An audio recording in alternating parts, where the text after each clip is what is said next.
Pemirsa Kembang Setaman Group, selamat berjumpa kembali dengan kami. Dan agar channel ini bisa berkembang, silahkan di subscribe untuk mengikuti kami selanjutnya. Selamat mengikuti. Assalamualaikum warahmatullahi wabarakatuh. Pemirsa Kembang Setaman Group, kali ini kami berada di Bukit Ngepon, ya. Bukit Ngepon berada di Desa Ngepon, Kecamatan Jatirogo, Kabupaten Tuban. Nah pemirsa, di Bukit Ngepon inilah yang dikenal oleh masyarakat dengan Bukit Punjul. Karena apa? Bukit Punjul ini adalah merupakan suatu bukit yang dikeramatkan oleh masyarakat Ngepon dan sekitarnya. Karena di atas Bukit Ngepon ini bersemayam seorang waliullah, yaitu Mbah Abdurrahim, ya. Jadi apabila pemirsa ingin berziarah ke Bukit Ngepon atau di Bukit Punjul, bisa langsung saja dari arah Tuban menuju ke barat, ya. Barat langsung masuk ke daerah wilayah Jatirogo, dan di situ ada Desa Ngepon. Dan Desa Ngepon itu nanti ada pintu masuk namanya Makam Wali Punjul, yaitulah Mbah Abdurrahim bersemayam di atas Bukit Punjul itu, ya. Dan apabila pemirsa ingin berziarah di Mbah Abdurrahim di Punjul atau di Bukit Punjul ini, ya, pemirsa perlu diketahui bahwasanya ini medannya agak tinggi sekali, ya. Jadi dari daratan atau dari jalan raya ini naik kurang lebih ada 70 atau 100 meter, dan diharuskan para peziarah untuk berjalan meniti jalan yang berundak-undak menuju ke lokasi makam Mbah Abdurrahim di puncak Bukit Punjul ini. Nah, dan memang demikian pemirsa, dan perlu diketahui pula bahwasanya di Ngepon ini diyakini oleh masyarakat bahwasanya Ngepon mempunyai benang merah dengan berdirinya Masjid Demak Bintoro yang ada di Jawa Tengah sana, ya. Jadi kala itu zaman Kesultanan Demak Bintoro yang dipimpin oleh Raden Patah, maka di suatu kesempatan, ya, para wali-wali tadi mempunyai kesepakatan untuk mendirikan masjid yang ada di tengah-tengah kota Demak sebagai tanda bahwasanya di Demak ini adalah awal mula didirikan suatu kesultanan, ya, yang biasanya di Jawa itu yang masa-masa sebelum Demak ini berupa kerajaan-kerajaan, namun ketika Raden Patah, ya, berkuasa di Demak, maka Demak disebutlah untuk yang pertama kali sebagai Kesultanan.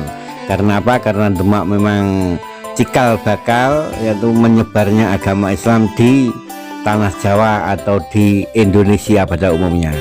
Oke pemirsa, jadi sekali lagi bahwasanya benang merah yang ada di Ngepon ini, yaitu dari Bukit Punjul ini, kalau kita masuk ke dalam hutan di sebelah barat Bukit Punjul ini ada hutan yang kira-kira 1 kilometeran lah jauhnya. Di situ ada petilasan Dadung Awuk, ya, petilasan Dadung Awuk namanya. Di situ juga banyak peziarah yang datang ke sana.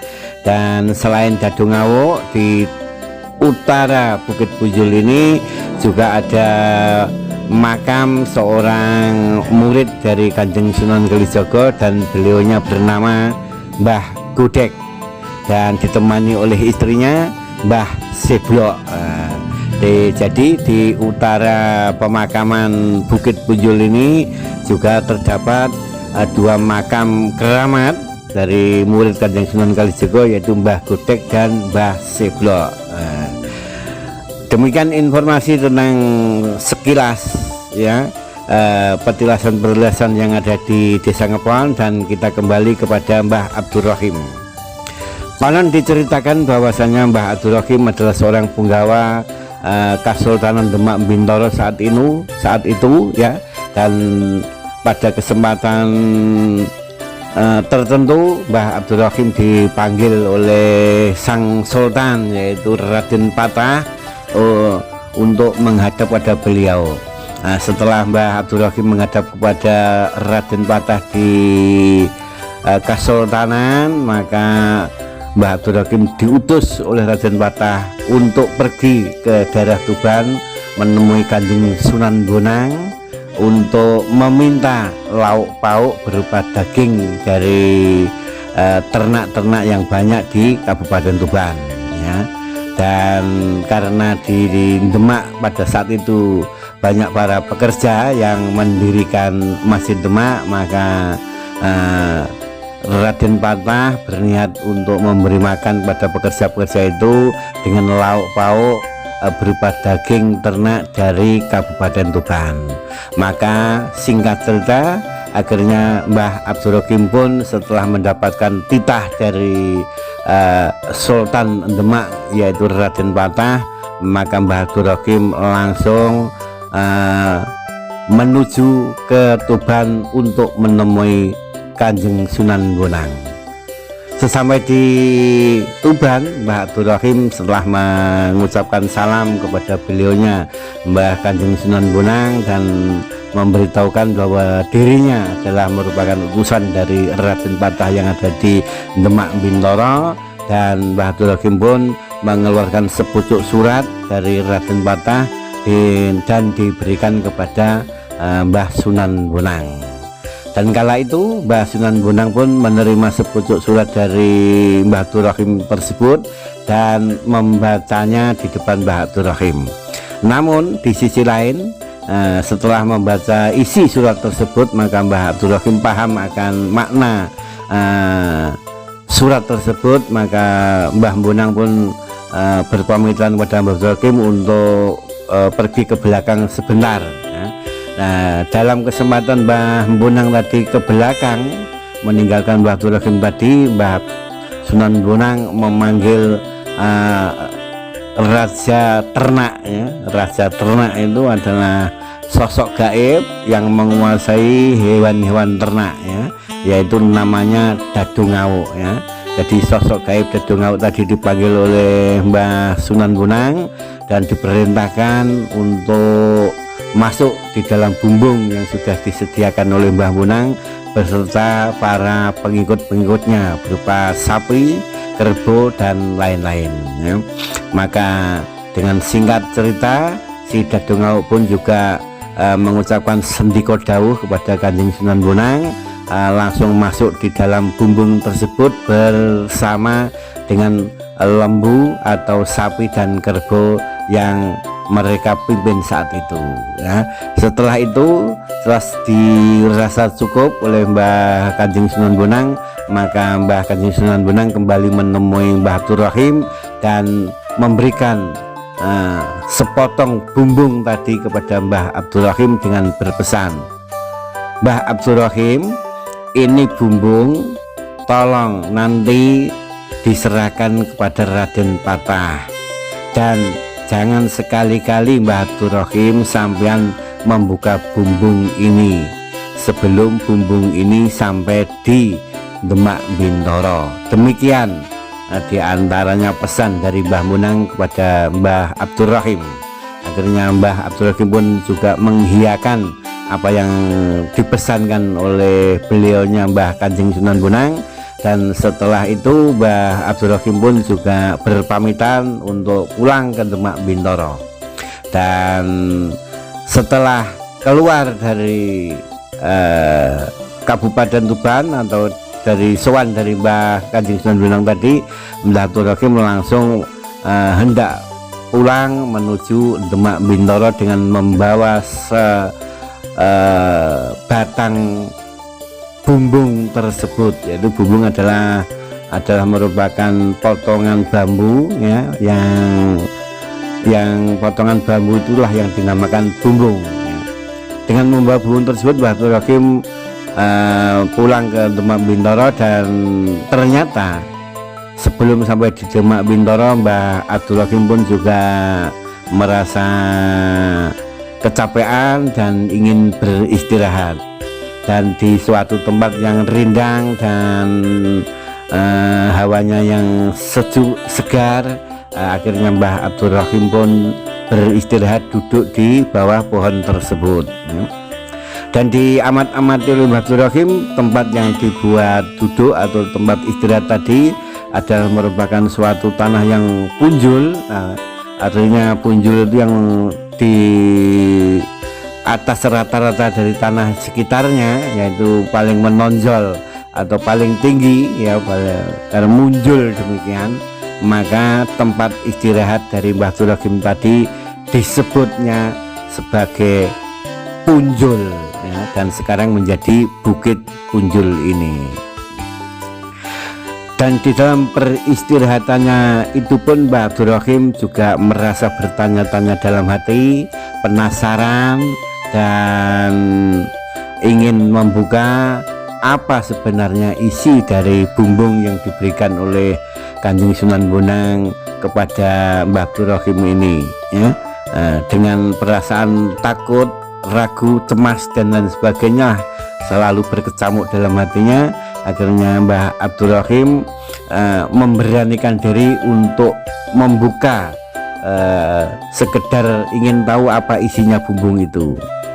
Namun ketika bumbung itu dibuka oleh Mbah Abdul Rahim, justru Mbah Abdul Rahim malah terkejut ya, dan sangat takut sekali, karena bermunculan binatang-binatang ternak berupa sapi, kerbau dan lain-lain dari dalam bumbung tersebut ya.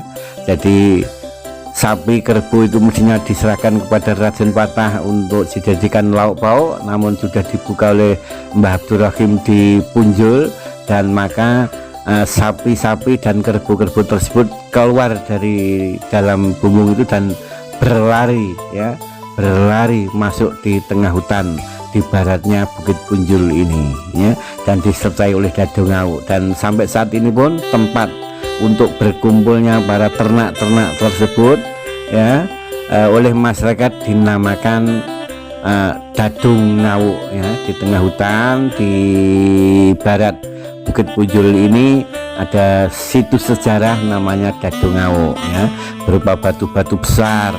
Seperti kalau kita lihat dari kejauhan, batu-batu tersebut laksana seekor sapi kerbau yang lagi merumput atau lagi duduk-duduk di situ ya, atau depok lah kalau bahasa Jawanya demikian. Banyak sekali di situ, dan tempat itu pun oleh masyarakat Ngepon dan sekitarnya sampai saat ini dikeramatkan, dan juga ada masyarakat sekitar yang berziarah di Dadungau tersebut ya.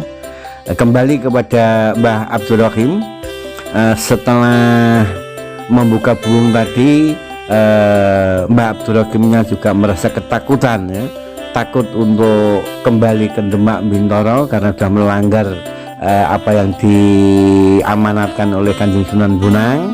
Berarti kalau kembali ke Demak Bintoro, Mbah Abdul Rahim tidak bisa membawa hasil apa-apa dari Mbah Kanjeng Sunan Bonang. Maka saat itu pula Mbah Abdul Rahim berniat untuk menetap di Bukit Punjul ini sambil menyiarkan agama, berdakwah di daerah Ngepon dan sekitarnya ini. Mbah Abdul Rahim pun dikenal sebagai seorang ulama besar di Ngepon, dan akhirnya Mbah Abdul Rahim pun juga meninggal di Ngepon ini, juga di Bukit Punjul ini, dan juga dimakamkan di Bukit Punjul ini. Maka oleh sebab itu pemirsa, Bukit Punjul ini dikenal oleh masyarakat adalah Bukit Ngepon atau Bukit Punjul, di mana bersemayam seorang waliullah yang bernama Mbah Abdul Rahim, utusan dari Demak Bintoro. Dan di sisi lain juga yang tadi kami sampaikan bahwanya di utara Bukit Punjul ini ada Mbah Godek dan Mbah Seblok. Beliaunya berdua ini adalah merupakan murid dari Kanjeng Sunan Kalijaga, yang pada saat itu pula diutus oleh Kanjeng Sunan Kalijaga untuk mengambil alang-alang, ya, rumput alang-alang yang digunakan untuk atap rumah saat itu, ya, karena di dalam pembangunan Masjid Demak Bintoro saat itu banyak para pekerja-pekerja yang menginap atau singgah, ya, di situ. Jadi tidak pulang tapi menginap semua, dan itu perlu perumahan untuk menjadikan tempat berteduh, beristirahat dan lain-lain. Maka atapnya itulah Mbah Kanjeng Sunan Bonang menyuruh Mbah Gudek tadi untuk mengambil alang-alang di kawasan Tuban sini, ya, karena memang dikenal bahwasanya rumput yang sejenis alang-alang dulu di Tuban ini banyak sekali, sehingga Mbah Kanjeng Sunan Bonang pun juga menyuruh Mbah Gudek untuk mengambil alang-alang tersebut guna dipakai untuk atap para pekerja-pekerja yang istirahat di Demak Bintoro dalam rangka mendirikan masjid tersebut. Itu sekilas Mbah Gudek dan Mbah Siblo. Kembali ke semula bahwa Mbah Abdul Rahim, bahwasanya Mbah Abdul Rahim setelah wafat di atas Bukit Punjul ini sampai sekarang, Mbah Abdul Rahim ini banyak didatangi oleh peziarah-peziarah baik dari Jawa Timur, dari Jawa Tengah, Jawa Barat, dan luar-luar Pulau Jawa juga ada pula yang ziarah di sini, dan setiap harinya ramai sekali, ya, terutama di malam hari, ini ramai sekali di sini. Dan apabila pemirsa Kembang Setaman Group ingin berziarah ke Mbah Punjul atau Mbah Wali Punjul, Mbah Abdul Rahim, atau ke Dadongau atau Mbah Gudek dan Mbah Siblo, bisa langsung menuju ke wilayah Kecamatan Jatirogo dan nanti masuk ke Desa Ngepon. Dan setelah di Desa Ngepon antara Jatirogo Mbulu Bantar tersebut ada gapura pintu masuk yang bertuliskan Makam Wali Punjul. Nah, disitulah tempat Mbah Abdul Rahim Wali Punjul yang bersemayam di atas bukit dan sampai saat ini dikeramatkan oleh masyarakat.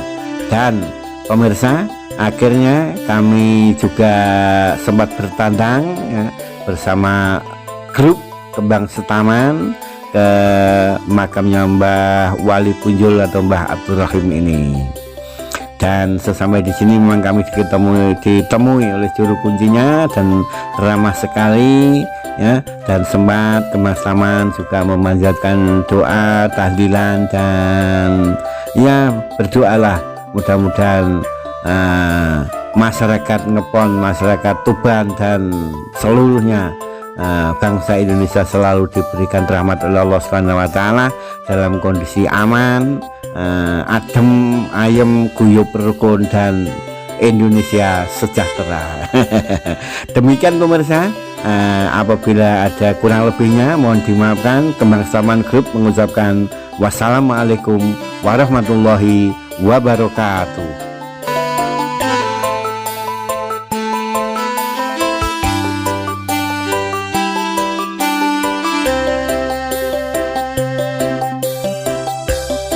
Karena bukti tertulis untuk referensi dari sejarah tidak ada, maka cerita ini tercetus oleh Kembang Setaman Group. Dan apabila ada kesalahan pendapat dikarenakan keterbatasan informasi yang kami peroleh, mohon maaf bila ada kekurangan atau kesalahan dalam cerita ini. Terima kasih telah mengikuti Kembang Setaman Group. Semoga bermanfaat.